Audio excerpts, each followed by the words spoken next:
Okay TBH ဆက်နေကြဆိုပါတယ်ဟိုတရက်ကကျွန်တော်တို့ AI နေရအသက်ဝင်လာလားဆိုတဲ့ဗီဒီယိုမှာပြောခဲ့သလိုမျိုးပဲပေါ့နော်အဲ့ဒီ lambda လိုပဲ AI နဲ့နောက်ပိုင်းမှာတော်တော်လေးကိုကြမ်းလာတာအဲ့ဒါကိုသတိထားကြမိလိမ့်မယ်လို့ထင်တယ်ဒီနေ့ပြောပြမယ့် AI ကကြတော့ကိုလိုချင်တဲ့ပုံကိုစာနဲ့ရေးပြလိုက်တာနဲ့အဲ့ဒီဟာကိုသူ့ဘာသာသူစိတ်ကူးပုံဖော်ပြီးတော့အလိုလျောက်ဆွဲပေးတဲ့ AI အကြောင်းလက်ရှိအချိန်မှာတော်တော်လေးကလိလို့ကောင်းတယ်ပေါက်ကရပုံတွေဆွဲခိုင်းရင်လည်းသူကဆွဲပေးတယ်ဆိုတော့ Dall-E Mini နဲ့လုပ်ထားတဲ့ပေါက်ကရဟာတာပုံတွေလည်းအင်တာနက်မှာပလူပြန်နေတာပဲဆိုတော့အဲ့ AI ကဘာတွေလဲဘာထူးလဲ graphics designer တွေမျက်ခုံးနှုတ်စီရတယ်ဖြစ်လာတော့မှလားအဲ့ဒါကိုစက်ကြည့်အောင်အရင်ဆုံး Dall-E Mini ဆိုတဲ့ကောင်ဖြစ်လာတဲ့တမိုင်းကြောင်းလေးကိုနည်းနည်းပြောပြမယ်ကျွန်တော်တို့ဒီနေ့စမ်းမဲ့ Dall-E Mini က Dall-E နဲ့မတူတကယ်က Dall-E ဆိုတာက OpenAI ဆိုတဲ့ AI research company ကနေ develop လုပ်ထားတဲ့ AI တော်တော်များများသိမဲ့ဟာနဲ့ channel AI ဒီမျိုးတစ်ခုဖြစ်လာလေဒီလေအဲ့ဒါလည်း OpenAI လောက်တာပဲအခုဒီဗီဒီယိုမှာပြောတဲ့ Dall-E Mini ဆိုတာ Hugging Face ဆိုတဲ့ company ကလောက်တာဆိုတော့သူတို့ထုတ်တဲ့ company ချင်းကမတူဘူးသူက Dall-E AI ကို inspire လုပ်ထားတဲ့ရှင်းပြောရရင်ပုံတူကူးထားတဲ့ mini version ပြောမယ်ဆိုအတူပြ China version AI research မှာအောင်မြင်နေတဲ့ project တော်တော်များများခဏလေးနေလိုက်ပြီဆိုတာနဲ့ပုံတူကူးခံရတာပဲပေါ့နော်ဆိုတော့အဲ့ဒါပုံမှန်လိုဖြစ်နေပါပြီကိုကိစ္စတိတ်တော့မထူးဆန်းတော့ပါဘူးပြီးတော့ဒါတော့မှနော် Dall-E က open source မဟုတ်ဘူး source code ကိုမထုတ်ပေးထားတာမှပဲ Dall-E Mini လိုမျိုး live လုပ်နိုင်တဲ့သူတွေရှိတယ်တခုရှိတာက Dall-E ကဒီ Dall-E Mini ထက်ပိုပြီးတော့အများကြီး powerful ဖြစ်တယ်ဒါပေမဲ့လက်ရှိအချိန်မှာတော့ public ကိုပေးမသုံးထားဘူးသူတို့သတ်မှတ်ထားတဲ့သူတွေကိုပဲပေးဆန်းထားတယ် Dall-E Mini ကကျတော့ web browser ကနေပြီးတော့သူတို့ website တွေကိုဝင်ပြီးတော့စိတ်ကြိုက်ဝင်ပြီးလို့ရအောင်ဖွင့်ပေးထားတယ်အဲဒါကြောင့်မလို့ Dall-E Mini ကြောင်းပြောမှာဆိုတော့ Dall-E Mini အလုပ်လုပ်တဲ့ပုံစံကိုနည်းနည်းရှင်းပြရရင်သူကနာမည်တက်ထားတဲ့ပုံပေါင်းတန်း30လောက်ကို analyze လုပ်လိုက်ပြီးတော့အဲ့ဒီနာမည်တွေဒီစကားလုံးတွေနဲ့ pixel တွေကြားထဲကဆက်နွယ်မှုတွေကိုလိုက်ရှာတယ်အဲ့ဒီအချက်လက်တွေကို statistical pattern နဲ့ပြန်ဆွဲပြီးတော့ဒီ Dall-E Mini ကိုလေ့ကျင့်ပေးဖို့အတွက် OpenAI ထုတ်ပေးထားတဲ့ပုံတွေအပါအဝင်တခြား public image တွေကိုသုံးပြီးတော့ဒီကောင်ကို train ပေးထားတယ်ဒီ AI ရဲ့အားနည်းချက်ကသူ့မှာအပြင်လောကကအရာဝတ္ထုတွေကဘယ်လိုပြုမှုလဲဘယ်လိုတည်ရှိလဲဆိုတာကိုမသိဘူးဆိုတော့သူထွက်လာတဲ့ပုံက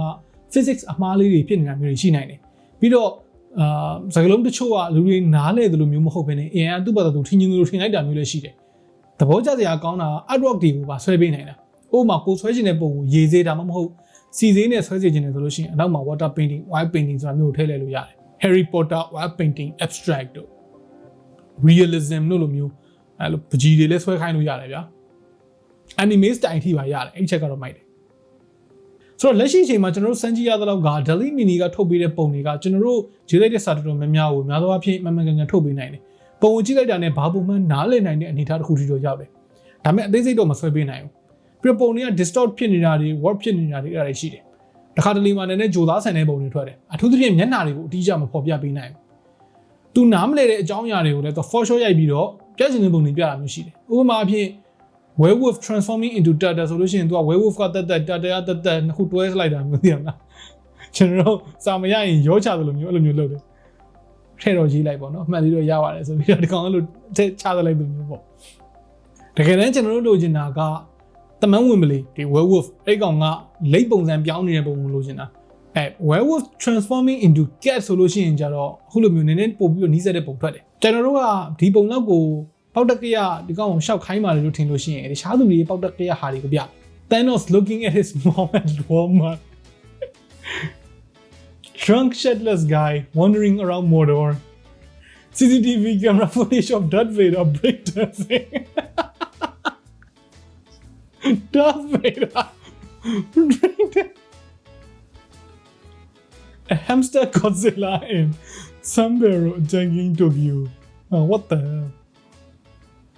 ဆိုတော့တကယ်တော့လေဒီပေါက်တက်ကရပုံလေးကြောင့်ပဲ Dall-E Mini ကနာမည်ကြီးလာတာလို့ပြောရမယ်ကိုယ်တိုင်ပြန်မှန်းခံဆွဲစရာမလိုပဲနဲ့အဲ့လိုမျိုးစိတ်ကူးတက်ရရှောက်ရေးလို့ရတာ